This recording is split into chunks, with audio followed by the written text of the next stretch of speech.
The World Bank trap. How poor nations stay poor forever. They don't need armies anymore. They don't need to invade. Today, nations can be conquered with a loan. It starts with a handshake, a promise of help. The World Bank and IMF arrive with smiles saying, "We'll help your country grow. We'll build roads, schools, and hospitals. We'll lift your people out of poverty." It sounds noble, hopeful, fair. But what if I told you this help comes with invisible chains? Because every dollar borrowed must be paid back with interest. And when poor nations can't pay, the real trap begins. But suddenly, the lenders make the rules. Sell your natural resources, privatize your industries, cut education, cut healthcare, raise taxes, and the debt never ends. It just grows. The nation works, bleeds, and pays forever. From Africa to Asia to Latin America, countries have been trapped for decades. They pay billions in interest every year, but somehow they never escape poverty. Because the truth is simple. The system isn't designed to free them. It's designed to own them. Think about it. If you keep a nation in debt, you control its future without firing a single shot. This is the new form of empire. An empire built not on armies and soldiers, but on loans, interest, and contracts. And the worst part? The victims never even realize they've been conquered. In this video, we'll uncover how the World Bank trap began,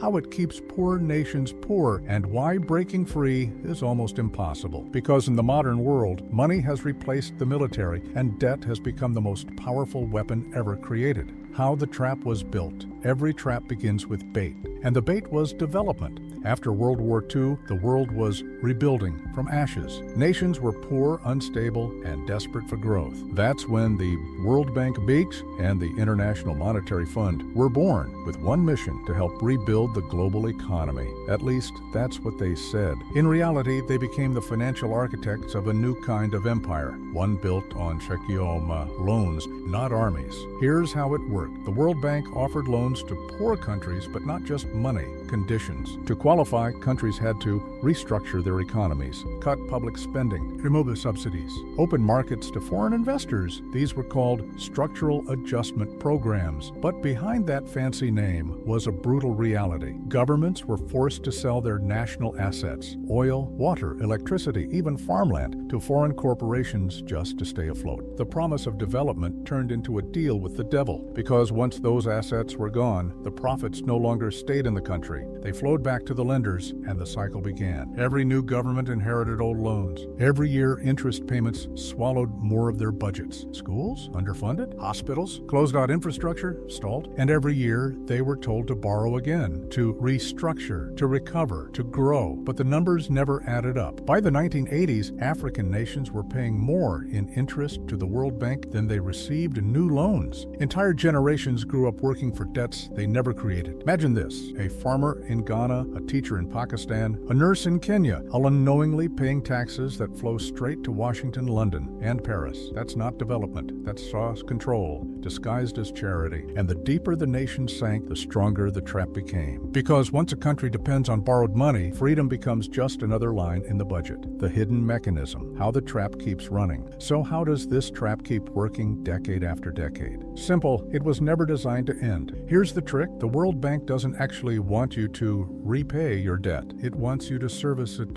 forever. Every year, developing countries pay hundreds of billions in interest. That money flows back to global lenders, investors, and private corporations. But the principal, the original loan, stays right where it is. It's like paying rent on your own house for eternity. And when nations struggle to pay, new loans are offered, but those loans are used to pay the old ones. It's a financial treadmill that never stops moving. This is called debt refinancing. And it's how rich countries stay rich, while poor countries stay chained. Now, let's talk about the people behind the curtain. Many of the World Bank's biggest decisions aren't made by the countries it helps. They're made by a handful of wealthy nations, mostly the US, the UK, and their allies, who hold the majority of voting power. That means poor nations borrow money and then take orders from the same people who control the system. It's not a partnership. It's a hierarchy. The mechanism is subtle but brutal. 1. Loans create dependency. 2. Condition: force policy changes. 3. Any resources get sold to foreign companies. 4. Profits to leave the country. 5. Debt remains larger than ever, and the cycle repeats. Every rescue package looks like a lifeline, but it's really a leash. Today, some nations spend more on debt payments than on healthcare and education combined. And yet, every global summit ends the same way. New promises, new plans, new loans. Because if the trap ever ended, if poor nations truly became independent, trillions in profit would vanish overnight. So the illusion must continue. The rich keep helping, the poor keep developing, and the chain keeps tightening. This is the silent empire of modern times, and it doesn't need soldiers, only signatures, real examples, nations that got trapped and fought back. If you think this trap is just theory, think again. It's already happened, over and over.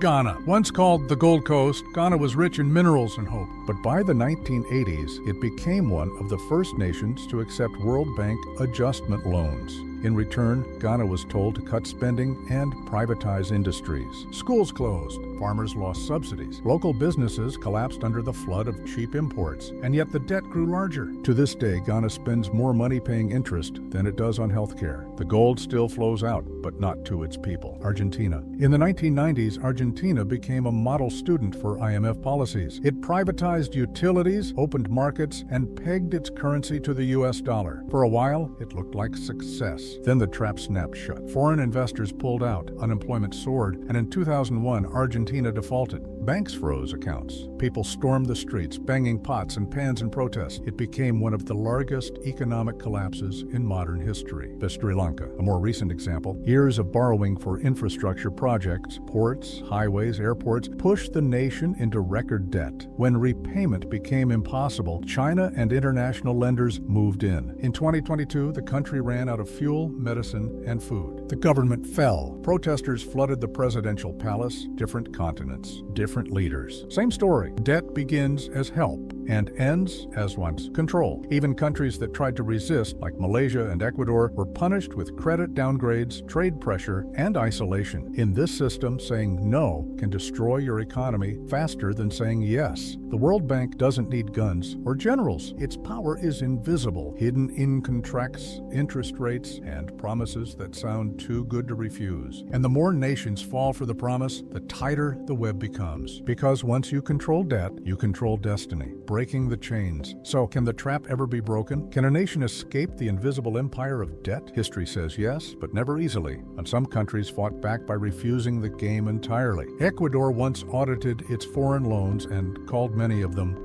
odious debt. Loans taken by corrupt governments, never used for the people, but still demanded by the lenders. They refused to pay, and for a moment, they were free. Malaysia resisted IMF control during the 1997 Asian crisis, closing its borders to foreign speculators, rebuilding its economy on its own terms. And it worked. These stories prove something powerful. Debt isn't destiny, it's design. The system depends on nations staying silent, obedient, and afraid. But the moment they question it, the illusion cracks. Because the truth is this: the world's richest nations didn't get rich by playing fair. They got rich by writing the rules. And the only way to change the game is to stop following their script. But here's where it gets personal. This isn't just about governments, it's about people. When nations collapse under debt, it's families who suffer. The farmer paying more for food, the student who can't afford school, the mother choosing between medicine and rent. This isn't just an economic story, it's a human one. So the next time someone says the World Bank is helping the poor, remember this: real help doesn't come with chains. And as history shows, once you control a nation's debt, you never need to conquer it again. Closing CTA. If you want to understand the empires built not with soldiers, but with signatures, subscribe to Financial Nexus, because the next story might be closer to home than you think.